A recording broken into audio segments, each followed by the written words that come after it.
In the news tonight, 2 persons charged with assault in Fort Wellington secondary school teacher. And the opposition leader says there are lots of issues with regards to the single electronic identification system deal that must be addressed. There is the question of procurement.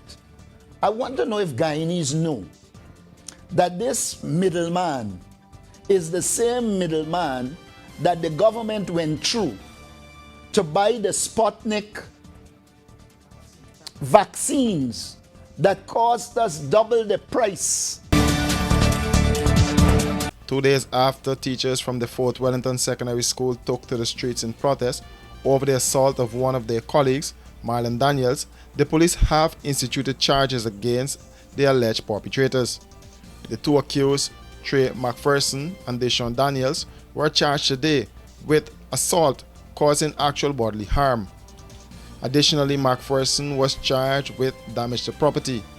According to a release from the police, the 2 accused appeared at the Fort Wellington Magistrates Court before Magistrate Peter Yu, where they both pleaded not guilty.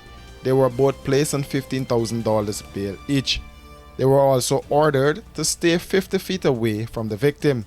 The matter was adjourned to March 30th.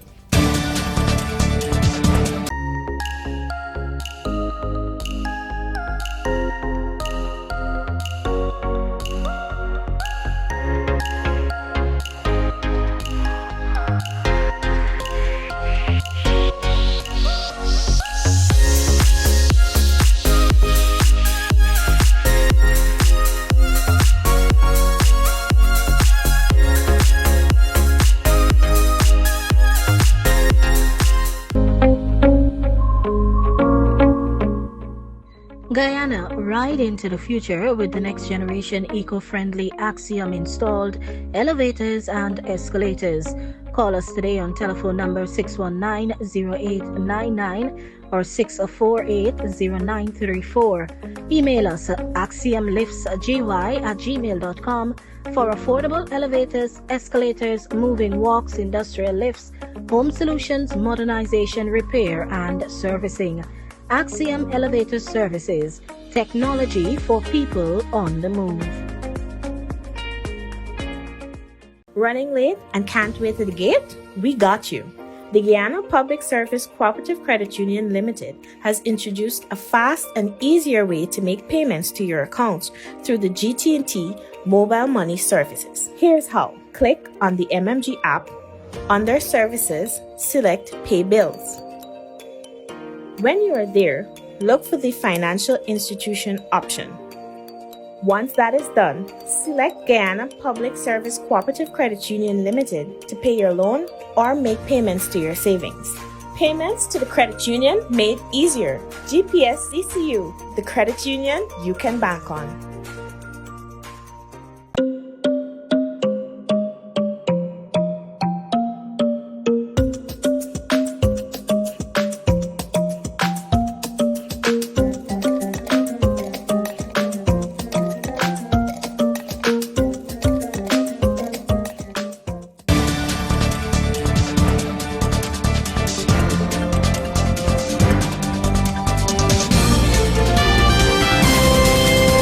The People's National Congress Reform is raising its voice over the $35 million contract signed with a German-based company for a single electronic identification system. Speaking at the party's weekly press conference, opposition leader and leader of the PNCR, Aubrey Norton, said what is most worrying was that there was no consultation, no parliamentary review, no new legislation, and no proper public procurement procedure. This question of national registration falls under the Elections Commission. You have a law governing national registration, the first thing. The second thing, what do you do with the present ID card? Are there going to be 2 sets of ID cards in a world where you're trying to synchronize identification so that there be one that is linked all around? Then there is the question of procurement. I want to know if Guyanese know that this middleman is the same middleman that the government went through to buy the Sputnik vaccines that cost us double the price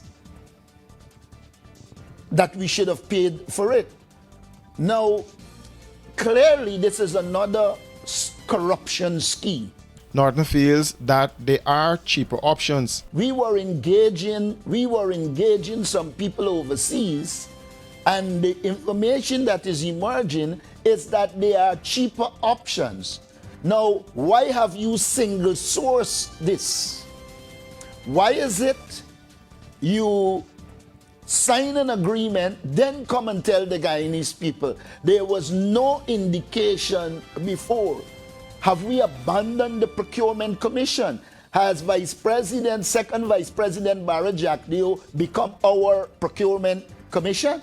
I don't think so. And so it must also be a violation of our procurement laws. And the Vice President merely saying that it is legal doesn't make it legal. Who are the other persons that tended to get this particular contract?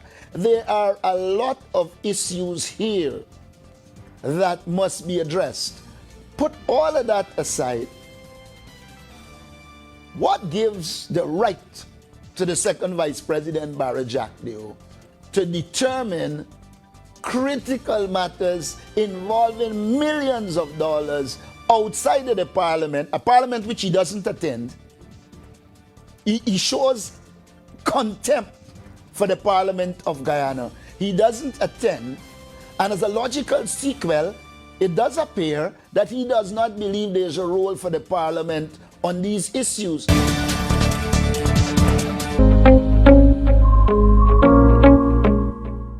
Guyana, ride into the future with the next generation eco-friendly Axiom installed elevators and escalators. Call us today on telephone number 619-0899 or 648-0934. Email us at axiomliftsgy@gmail.com for affordable elevators, escalators, moving walks, industrial lifts, home solutions, modernization, repair, and servicing. Axiom Elevator Services, technology for people on the move. Washi. Hi people, washing made so easy since I found Washi. Washing me use wash me clothes and I can say Washi soap powder wash clothes so nice. Washi soap powder leave your clothes color bright. Washi soap powder leave me clothes smelling nice, of course. So give thanks to Washi soap powder for doing my laundry right. Keep my clothes color bright, have my clothes smelling nice for sure. I could not ask for more. Comes in lemon and original. It is a washing machine in a pack. Washi soap powder wash clothes so nice. Washi soap powder leave your clothes color bright. Washi soap powder have my clothes smelling nice, of course. Distributors located in the Stabrook Market. Pro Media Professional Live Streaming Service. Experience the difference when it's live. Pro Media provides you a complete range of live and demand streaming solutions no matter what your special event may be. Weddings, funerals, concerts, press conferences, conventions, seminars, workshops, meetings, religious events, and more.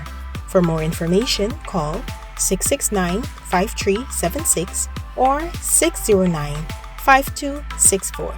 Experience the difference when it's live.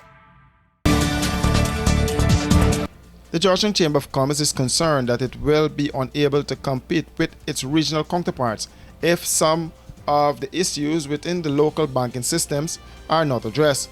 In a press statement today, the Chamber said it is calling on the local banks to take a more proactive approach in sharing possible hindrances, be they legislative, economic, social, or environmental, that are restricting better access to finance for the local private sector. According to the Chamber, while several members of the private sector have publicly voiced their concerns about the issue, along with the notable public charges by Finance Minister Dr. Ashley Singh, the banks are still not forthcoming with the information. The local advocacy group for business owners said access to finance is the most critical issue facing the business community.